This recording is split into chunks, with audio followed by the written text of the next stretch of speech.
சபரியை பற்றி ஒரு வீடியோ பார்த்தேங்க. அதாவது அவர் வந்து வடபழனி கோயிலில் முருகனுக்கு எச்சி இலையெல்லாம் எடுப்பார். அவரே போயிட்டு தரையில் உட்காந்து சாப்பிடுவார். எச்சி இலையெல்லாம் எடுத்து போடுவார், குப்பை எடுத்து போடுவார் அப்படின்னு சொல்லி நான் பார்த்தேன்.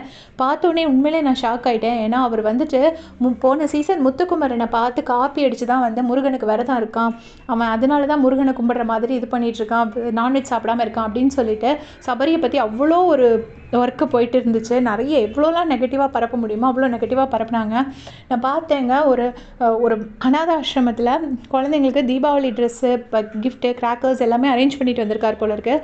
சபரியோட காரில் அவரோட ஃப்ரெண்ட் அங்கே போயிருக்காரு. போன உடனே சபரி அண்ணா வந்துட்டாருன்னு சொல்லிட்டு அவ்வளோ அந்த குழந்தைங்கள்லாம் அப்படி கத்திருக்கு. அவ்வளோ ஒரு நல்ல பையன். ஆனால் அந்த பையனை பற்றி எவ்வளோ நெகட்டிவாக வெளியில் சொல்கிறாங்க அப்படின்னு கேட்கவே கஷ்டமாக இருக்குது.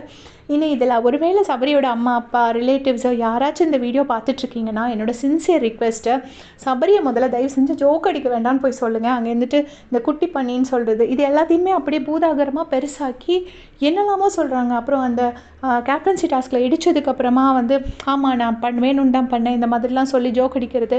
இந்த ஜோக் அடிக்கிறதுக்கான சீசன் இந்த சீசன் கிடையாது. அது முந்தின சீசனில் வந்துட்டுனா ஜோக் அடிக்கலாம். அங்கே எல்லாம் ஜோக்காக பார்ப்பாங்க. இங்கே வந்து ஜோக் அப்படி எப்படிடா அதை வச்சு ஒரு வார்த்தை எங்கேயாவது கிடைக்குமா, அதை வச்சு எப்படியாவது நெகட்டிவாக போடலாமா அப்படின்னு தான் எல்லாருமே வெயிட் பண்ணிகிட்ருக்காங்க. ஜஸ்ட்டு ஃப்ரெண்ட்ஸுக்குள்ளே நான் பேயே இந்த மாதிரிலாம் சொல்கிறதெல்லாம் ரொம்ப சகஜம். அது ஃப்ரெண்ட்ஸ்குள்ளே நடக்கிற வரைக்கும் எந்த பிரச்சனை கிடையாது. பிடிக்காதவங்கள சொன்னால் அது தப்பு. மற்றபடி ஃப்ரெண்ட்ஸ்குள்ளே வந்து சிம்பிளாக இப்படி பேசுகிறதெல்லாம் ஒரு பெரிய விஷயம்லாம் ஒன்றும் கிடையாது. அதை போட்டு பெருசாக்கி ரொம்ப ரொம்ப இஷ்யூவை பெருசாக்குறாங்க.